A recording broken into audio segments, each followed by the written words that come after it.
आगे पढ़ेंगे, जिसमें ये आगे क्या है, आगे है हमारा सर्दियों तथा गर्मियों में हमारे पहनने के वस्त्रों के प्रकार। हम सब जानते हैं कि गर्मी में हम लोग हल्के रंग के कपड़े पहनते हैं। सब घर में भी आपको बोलते होंगे कि हम लोगों को वाइट कपड़े पहनने चाहिए, यानी उजले रंग के कपड़े पहनने चाहिए, काले डार्क नीले वाले कलर के कपड़े नहीं पहनने चाहिए। ऐसा क्यों कहते हैं? तो ऐसा इसीलिए कहा जाता है क्योंकि जो हल्के कपड़े होते हैं, उजले कपड़े होते हैं, वो क्या करते हैं, हीट को कम अवशोषित करते हैं, जिस कारण हमें गर्मी कम लगती है। जबकि जो काले कपड़े होते हैं वो ऊष्मा को यानी गर्मी को ज़्यादा सोखते हैं और इसीलिए हमें गर्मी ज़्यादा लगती है। हम अपने घरों को ठंडा या गर्म रखने के लिए कोयला या लकड़ी जैसे ईंधन अथवा विद्युत का प्रयोग करते हैं। क्या ऐसे भवन बनाना संभव है जहां बाहर की गर्मी और सर्दी का प्रभाव ना पड़े? भवन की बाहरी दीवारों को यदि ऐसा बनाया जाए कि उनके बीच में हवा की एक परत बंद हो जाए तो ऐसा संभव है कि हमारा घर जो है वो ठंडा रहे। ऐसा करने की एक विधि है, भवन निर्माण में खोखली ईंटों का प्रयोग किया जाए जो आजकल उपलब्ध है। तो आजकल खोखली ईंटें जो बीच बीच में खाली हो उसका प्रयोग किया जाता है घर बनाने में, जिससे क्या होता है, गर्मी के मौसम में घर ठंडा और ठंडी के मौसम में गर्म रहता है। सर्दियों में ऊनी वस्त्र हमें उष्ण बनाए रखते हैं। देखो, सर्दी में हम ऊनी वस्त्र पहनते हैं। ऊन उष्मारोधी है, ठीक है, यानी ऊन क्या करता है, गर्मी को अवशोषित करता है और उसको शरीर के बाहर नहीं जाने देता। इसके अतिरिक्त ऊन के रेशों के बीच में वायु फंसी हुई रहती है। यह वायु क्या करती है, हमारे शरीर से जो गर्मी निकलती है उसको बाहर जाने से रोकती है। इसीलिए हम लोग क्या करते हैं, सर्दी में ऊनी वस्त्र पहनते हैं।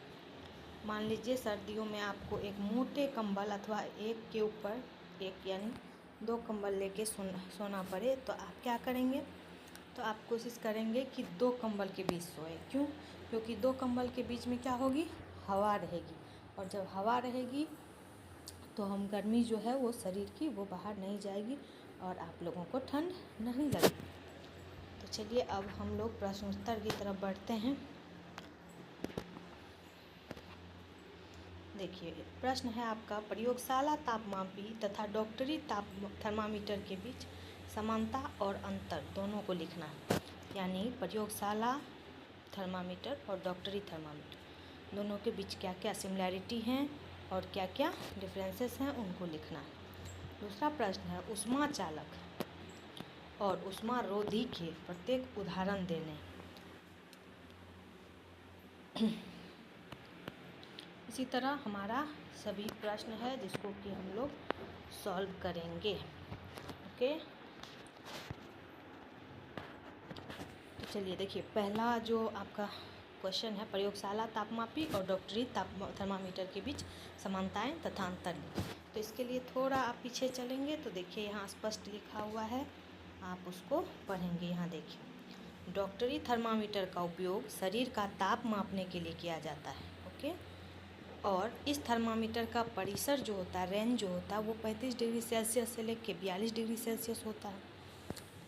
और जबकि प्रयोगशाला तापमापी जो है इसका परिसर -10 डिग्री सेल्सियस से 110 डिग्री सेल्सियस तक होता है। डॉक्टरी थर्मामीटर और प्रयोगशाला थर्मामीटर दोनों में क्या समानताएं हैं, ठीक है। तो प्रयोगशाला तापमापी और डॉक्टर थर्मामीटर दोनों में समानताएं यही है कि दोनों से हम क्या कर सकते हैं, तापमान को माप सकते हैं। परंतु दोनों में अंतर यह है कि डॉक्टरी थर्मामीटर से हम लोग केवल 35 डिग्री सेल्सियस से लेकर के कितना है, 35 डिग्री सेल्सियस से लेकर के 42 डिग्री सेल्सियस तापमान नाप सकते हैं। यानी कम तापमान को नापने के लिए प्रयोग किया जाता है, मध्यम तापमान को मापने के लिए। जबकि प्रयोगशाला तापमापी जो है उसमें आप -10 डिग्री सेल्सियस से लेके 110 डिग्री सेल्सियस तक तापमान माप सकते हैं। दोनों में यही समानता और अंतर है। अब है ऊष्मा चालक क्या है और ऊष्मा रोधी क्या है, दोनों के उदाहरण देने हैं, ठीक है। ऊष्मा चालक का अर्थ हो गया वैसी वस्तु जो क्या करती है, अपने अंदर से ऊष्मा को जाने देती है, आर पार हो जाता है ऊष्मा, उसको कहते हैं ऊष्मा का चालक। और ऊष्मारोधी किसे कहते हैं, जो अपने आर पार ऊष्मा को जाने के लिए ना दे।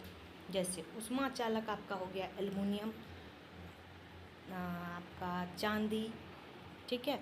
लेकिन ऊष्मारोधी हो गया आपका प्लास्टिक, लकड़ी इत्यादि। तो दोनों के हम उदाहरण लिख सकते हैं। अब है कोई वस्तु, रिक्त स्थानों की पूर्ति कीजिए। कोई वस्तु कितनी गर्म है इसकी जानकारी डैश द्वारा प्राप्त होती है। किसके द्वारा, तापमान के द्वारा प्राप्त होती है। उबले हुए पानी का ताप डॉक्टरी तापमापी से नहीं मापा जा सकता। इसको मापने के लिए क्या चाहिए, प्रयोगशाला तापमापी चाहिए। यानी ख का उत्तर हो गया डॉक्टरी तापमापी। ताप को डिग्री डैश में मापते हैं, तो ताप को डिग्री सेल्सियस या डिग्री फ़ारेनहाइट में मापते हैं। यहाँ पर हम लोग लिखेंगे ग का उत्तर डिग्री सेल्सियस। घ में है बिना किसी माध्यम द्वारा ऊष्मा स्थानांतरण के प्रक्रम को क्या कहते हैं। बिना किसी माध्यम द्वारा ऊष्मा स्थानांतरण को क्या कहते हैं, उसको क्या कहते हैं, विकिरण कहते हैं। यानी बिना किसी माध्यम द्वारा ऊष्मा स्थानांतरण के प्रक्रम को विकिरण कहते हैं। जैसे हम लोग सूरज से क्या करते हैं, विकिरण के माध्यम से गर्मी लेते हैं। स्टील की एक ठंडी चम्मच गर्म दूध वाले प्याले में रखी गई है। यह अपने दूसरे सिरे तक ऊष्मा का स्थानांतरण डैश द्वारा करेगी। अब याद कीजिए यहाँ पर चालन विधि, संवहन विधि। तो हमने चालन विधि को पढ़ा था, आप देखिए पीछे चल के, यहाँ देखिए मोमबत्ती वाला क्रियाकलाप हमने दर्शाया था, ये विधि। इसमें क्या हुआ, देखिए एक सिरे को सिर्फ गर्म किया है और ये पूरा सिरा जो इसका है छड़ का, वो क्या हो गया, हीट हो गया। तो इसमें हम लोग क्या लिखेंगे, चालन विधि। चालन विधि द्वारा क्या होता है, यहाँ पर होगा चालन। चालन प्रक्रम के द्वारा ऊष्मा का स्थानांतरण होगा 4 नंबर। उसके बाद है 6, हल्के रंग के वस्त्रों की अपेक्षा गहरे रंग के वस्त्र ऊष्मा का अधिक अवशोषण करते हैं। यानी हल्के रंग जो हैं ऊष्मा को कम अवशोषित करते हैं और गहरे रंग जो हैं ऊष्मा को अधिक अवशोषित करते हैं। यहाँ पर हो जाएगा गहरे रंग।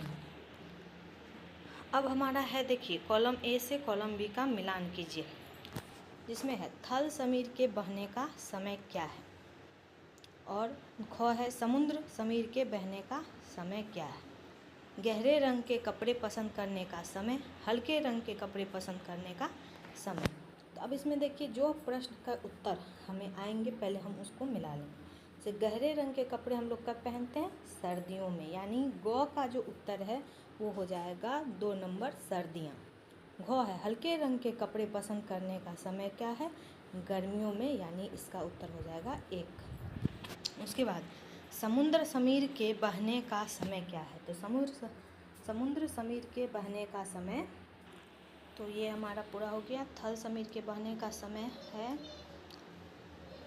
रात्रि में, वो समुद्र समीर के बहने का समय दिन में।